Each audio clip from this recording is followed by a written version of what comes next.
I still have someplace to go right now, so I just came to stop by for a minute. Where are you going next? We are going back in time for another classic Chris Hansen episode. If you enjoy this video, we have an entire playlist of his old videos and some of his new stuff. If you didn't know, he's actually still doing this type of stuff, which is great because it is needed when you see disgusting people like I'm sure we're going to see today, as we are looking at the man bun predator. No idea what this is going to be. That's all I know going into this. That's all I guess you guys will know as well. So we're just going in blind and hoping for the best. Make sure to like, subscribe, do all that good stuff. And without further ado, let's get into it. The guy's getting out of his car. Hey, how are you? Back at the house, 23-year-old Satinder Thind is pulling up in a fancy Infiniti coupe. He's a loan consultant and lives in Long Beach, just about a mile from our undercover house. In his online chat with a decoy who says she's 13, Thind asks what sex acts she's performed. He also says he's concerned about her. We should be concerned about you, my guy. Why would you ask someone so young that question? Because, like, the answer should be, like, none? Like, there shouldn't be a list? It's...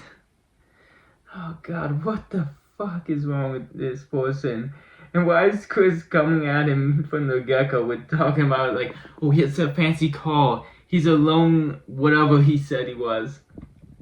Chris is just, like, wants this guy to be flexing on him. I didn't know his car was expensive until Chris said it. And then Chris is just like, by the way, everyone, fancy car, fat wallet. God damn it, he's gonna be talking like, dude has a mansion. Performed.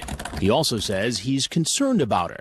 You know, girls can't really process the emotion of sex till after 16 at the earliest. But later, Thind asks the girl if she wants to have sex, and he seems to be well aware that sex with a 13-year-old is against the law. A lot of things are illegal. Just gotta keep myself out of jail, you know. But in the end, Thind says he wants the girl to perform oral sex on him, and that he'll perform other sexual acts on her. I don't even know what to make of any of this. Like, he's talking about how it's against the law, how she can't process it, and then it's just coming to the house. This is just proving you're stupid and disgusting. Like, holy shit. Why would you convince her that she couldn't process it and then go through with it? I love the way that these videos are edited and, like, how Chris talks about it. Because, like, he's talking about the chat log and he's just talking about, like, oh, he says this, this, and this, and goes to the house anyways. Oh, God. And it doesn't help when these stupid people set themselves up. Oh, God. And that he'll perform other sexual acts on her. So what do you want to do? That's a very good question. What's in your drinks? Now he's inside the house. This is your hot tub. Yeah. This is the hot tub, but I'd like you to sit right over there on that stool for me, please. Right, that one right over there. Why did you come here tonight? Just to see her? Just to see who? Carly? Carly. And how old is Carly? 13. 13. And how old are you? 23. You don't see a problem with that? I do see a problem, yeah. Then what's the problem you see? I just came to say hi to her. You just came to say hi. Yeah. Dude, just moments ago you were about to go look at that hot tub. But now it's just like, oh, I'm not gonna do anything. I was gonna do nothing. I just came for a hello. Dude, you could have done that from the door. You could have done that driving by if you just want the hello. Oh, God, I love the Chris Hansen just hiding behind the door, just waiting for them to walk in. It's like, hello over there. Oh, God. I almost always forget that this sign lights up. 1 second. Can I plug it in? Hopefully my computer doesn't die because I already have these lights on the back. You guys can't see them, but I have lights right here connected to the computer and now this one, so let's just keep going. I just came to say hi to her. You just came to say hi. Yeah. But in your conversation on the internet, you talk about more than just coming over to say hi. That wasn't my intention. If you see in the conversation. Oh, I have the conversation. You seem to be counseling her that perhaps she's too young to have sex. Mm-hmm. But then the conversation sort of switches back around, doesn't it? Sort of like you're the concerned older guy for a minute, trying to say maybe you shouldn't have sex. But then it transitions into, well, if you're going to have sex, it might as well be with me. That's kind of what you're suggesting here. No, Not at all. not at all? I would no, never. And you say, yep, I knew it. You're a horny little 13-year-old girl. You say, I'm gonna lick you. Oh, I say that a lot. That's. You say that. You say that a lot. You say that line a lot.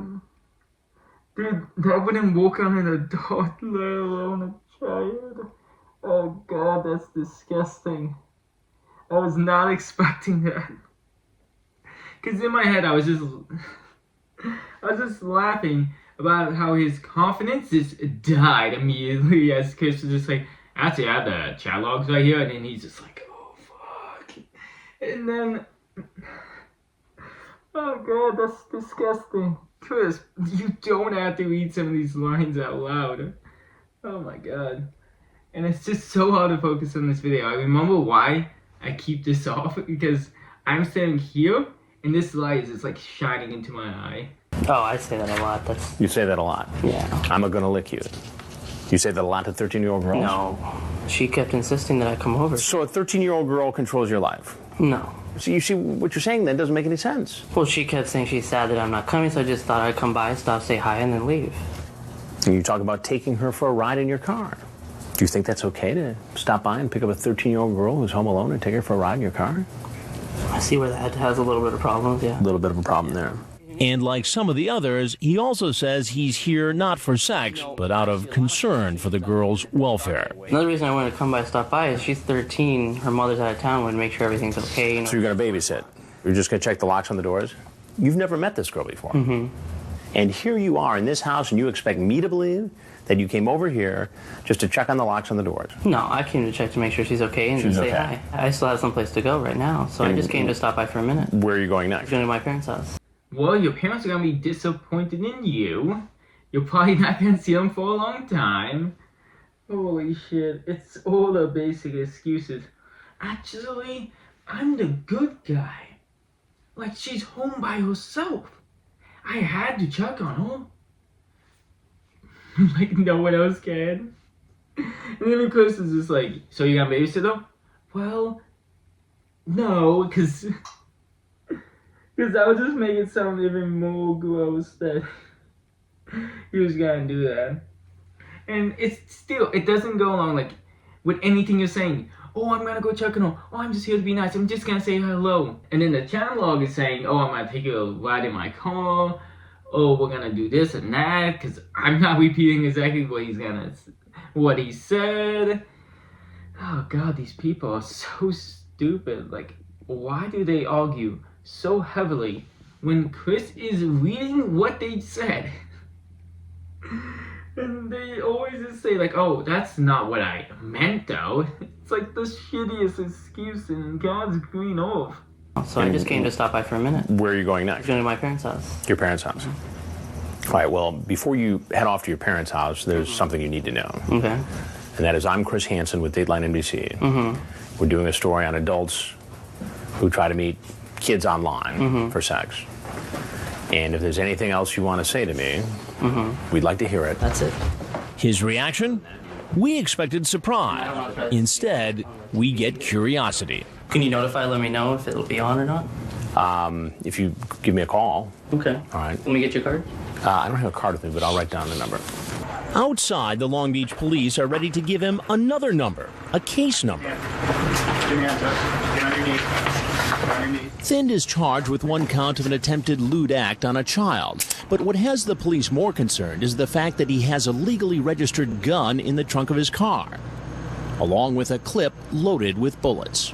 Preloaded, holy shit. But never before did I see someone just that curious and just stopping to be like, hey, so when is this gonna air, by the way? I wanna watch. Holy shit. I was wondering so much the man because at the end he was just like, and his confidence just kept dying and dying and dying. And then as he goes to leave, it's just like, he goes from to be like, oh, can I have a call? Can I have the number? I wanna watch this shit. Why do you wanna watch? What do you... You were there! You were there for the filming! There's nothing more you need to see, my god. Holy shit. Do you want to see yourself get humiliated on TV or something? Oh my god. Like, he knows he's gonna be on TV, and he's just as more concerned with watching himself than anything else. Holy shit. We got some small updates on what happened after all of this. So the court case actually lasts a pretty decent amount of time, and he tries to plead guilty, and then I think he gets 3 years of probation and 60 days of cleanup and lifetime registration. Okay, all the short periods of time of nothing significant. They always only get like 3 years, 5 months, some shit like that. At least he gets to 60 days of cleanup. That makes it better that he's only gonna spend like a couple years in jail. In 2020, he violated his requirements to register. Who knows what happened. It gives also some updates on his jobs. Basically, immediately after being released from jail, he worked for a rental car company and basically kept going up and up, and basically got the position of managing partner for the company. And then after that, he entered the marijuana business and built some of those businesses. And I guess the business is now worth $10 million and serves as the CEO. Wonderful. Like, holy shit. The only thing we get on top of this is that he is now bald.